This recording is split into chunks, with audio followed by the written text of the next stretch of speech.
그리고 또 이제 다른 질문이 또 있는데, 내가 생각하고 느낀 것에 대해 전달을 잘 하는 방법이 있다면? 이런 질문 주셨어요. 혹시 질문하신 분 계신가요? 숨어 있습니다. 부끄러우시죠? 네. 저도 이거는 이제 직장 다니면서 느낀 거예요. 제가 전달력이 좋아서 이거를 느꼈다는 게 아니고 정말 잘하시는 분을 만났어요, 회사에서. 그래서 이 사람이 이분이 얘기를 하면 모르는 얘기를 해도 이렇게 딱 그 호소력이 있는 거예요. 청중을 이렇게 끌어안는 거예요. 프레젠테이션을 할 때. 그래서 그분한테 여쭤봤죠. 이렇게 잘하려면 어떻게 해야 되나요? 그랬더니 그분이 제가 생각한 거는 이런 식으로 준비하고 이런 식으로 해서 이렇게 해, 이렇게 답을 주실 줄 알았거든요. 그런데 그분이 뭐라고 얘기를 했냐면 너의 진심을 담아, 이렇게 얘기를 하는 거예요. 그러니까 네 마음속에 있는 그 진심을 담아서 얘기를 해야 돼, 이렇게 말씀하시는 거예요. 그래서 그 다음에 이제 그분이 하는 걸 다시 봤어요. 그랬더니 그분이 정말 진정으로, 그러니까 뭐 프레젠테이션이라고 딱딱딱 이렇게 하는 게 아니고 정말 자신의 그 진심을 담아서 하더라고요. 좋은 거면 정말 좋게, 딱딱한 건 딱딱하게, 뭐 강할 거는 강하게, 이렇게. 네, 그랬어요. 네. 여러분들 꿀팁이죠. 네. 이거 질문 주신 분 조금 뭔가 와닿았을 것 같습니다. 저도 지금 맞는 것 같아 이러면서 순간 멍했어요. 네, 생각하느라. 그리고 또 이런 분 계시네요. 외국계 회사 근무 1년 차입니다. 업무도 괜찮고 배울 것이 많아 조금 더 일하고 싶은데 경력을 얼마나 쌓고 해외 취업을 준비하는 것이 좋을까요? 그리고 스스로 준비된 것 같다고 판단하는 기준이 있다면 어떤 게 있을까요? 외국계 기업, 한국에 있는 외국계 기업에서 1년 정도 일을 하시고 업무를 영어로 많이 하신 정도의 레벨이라면 저는 충분히 해외 취업 가능하다고 봐요. 그 정도 스펙이면. 그래서 그거를 가늠하는 방법은 자포스팅 그 사이트에 가셔가지고 정말 키워드를 넣어보는 거예요. 내가 뭐 마케팅을 하고 있다. 그럼 마케팅을 넣어보는 거죠. 뭐 경력, 뭐 연차를 또 이렇게 할 수도 있어요. 그 뭐 3년 경력 이하, 뭐 5년 경력 이하 이런 식으로 나와 있거든요. 그럼 그걸 다 넣어보아가지고 그 필터링해서 보면 이런 업무들 내가 다 하고 있는 건데, 이런 식으로 자가 진단이 될 수가 있거든요.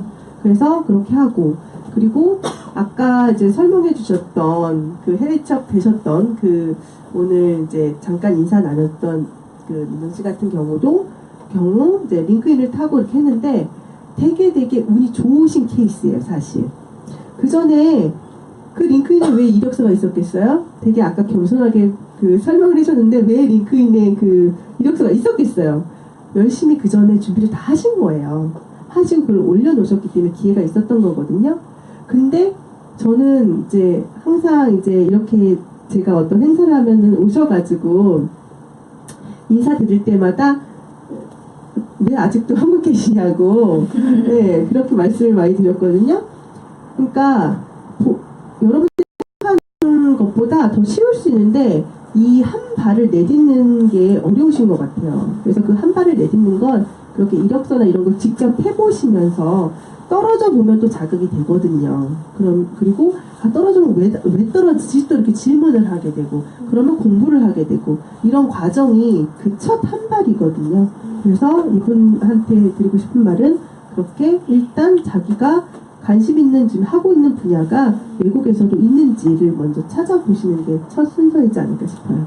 네. 그리고 아까 링크드인 이야기를 하셔서 또 관련 질문을 좀 말씀드려볼게요.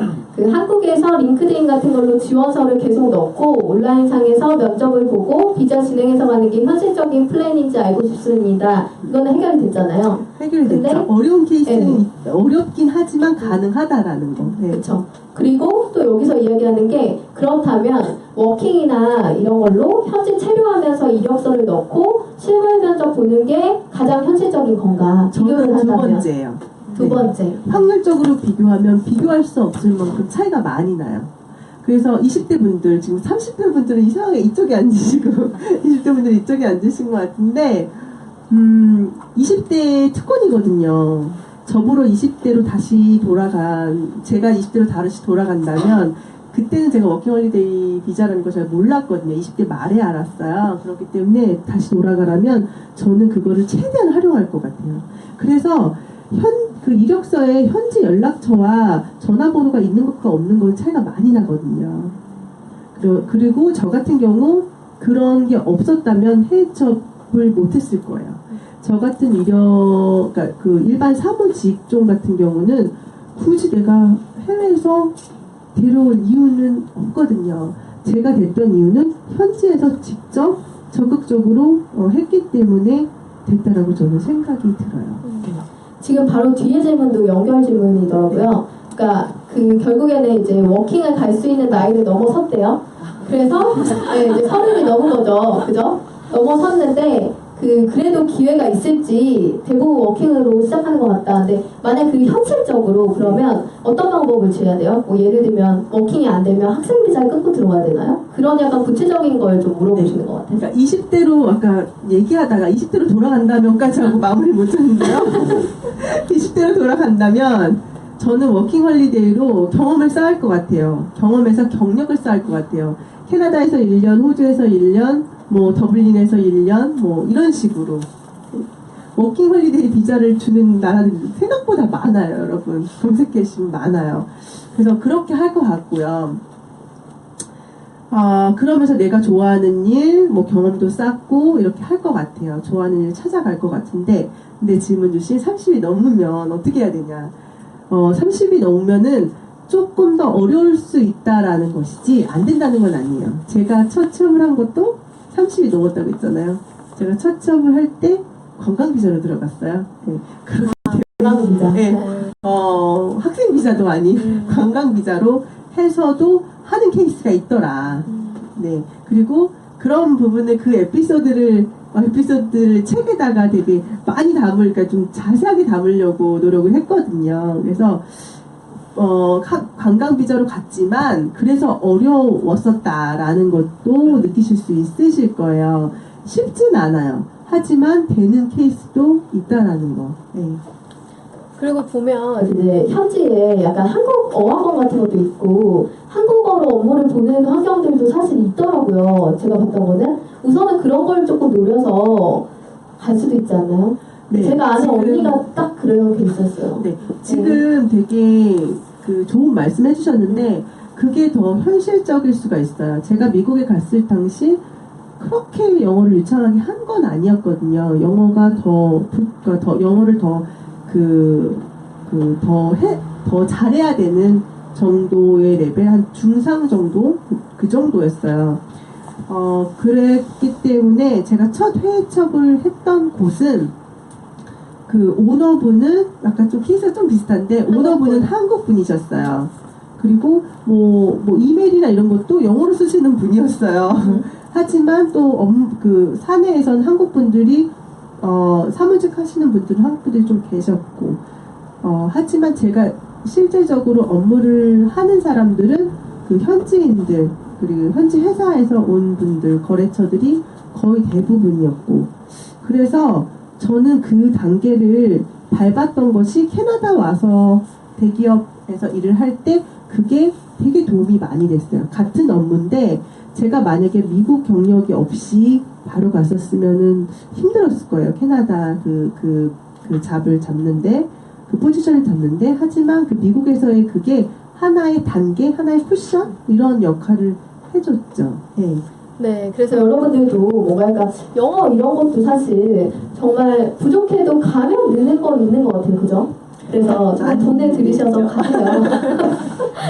투자가 좀 필요할 것 같습니다. 네, 30이 넘으면. 조금만 구체적으로 그러니까 추가 설명 드리자면 그래서 현실적으로 그렇게 좋은 한인 기업을 찾아서 가는 것도 방법 중에 하나가 될 수도 있어요. 네. 네. 한국어를 한다는 게 사내에서는 또 한국말을 쓰니까. 맞아요. 네, 그게 또 장점이 되는 거예요.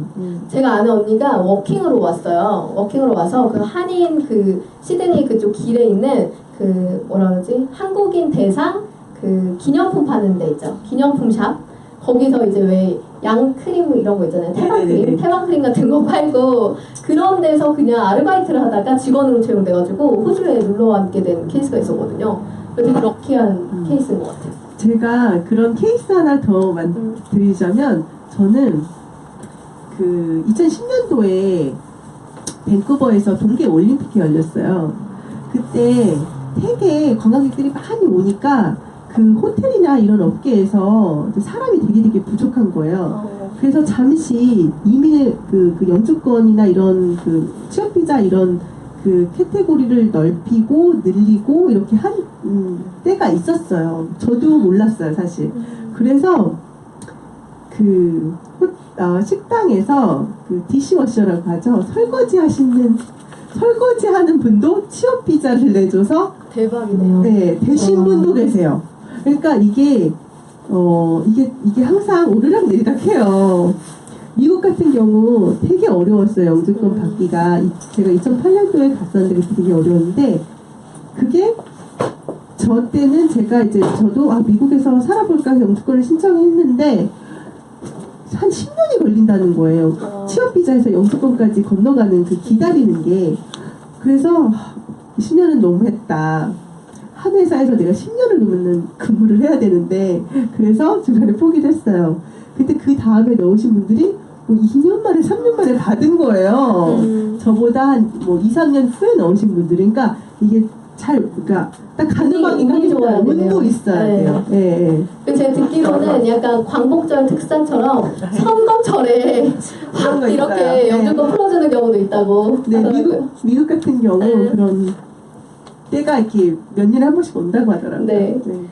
그리고 또 직장 생활에 그 외국에서 한다면 권태기 같은 거 없냐 이런 얘기도 있었어요.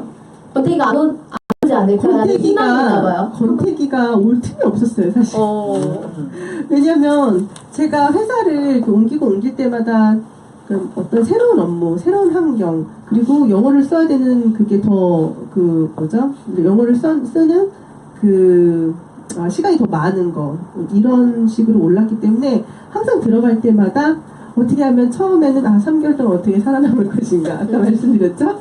그리고 그 다음에는 이제 어떻게 하면은 이제 일을 성과를 낼 것인가, 그러니까 이런 거기 때문에 이렇게 막 권태기가 있을 틈이 없었어요. 그리고 또 이직하고 네. 그리고 또 이건 조금 약간 되게 실질적인 질문인데요. 면접에서 가장 중요한 게 뭐냐? 예를 들면 회사 실무에 대한 이해, 나의 가치관, 커리어 목표 이런 얘기 하셨거든요. 중요한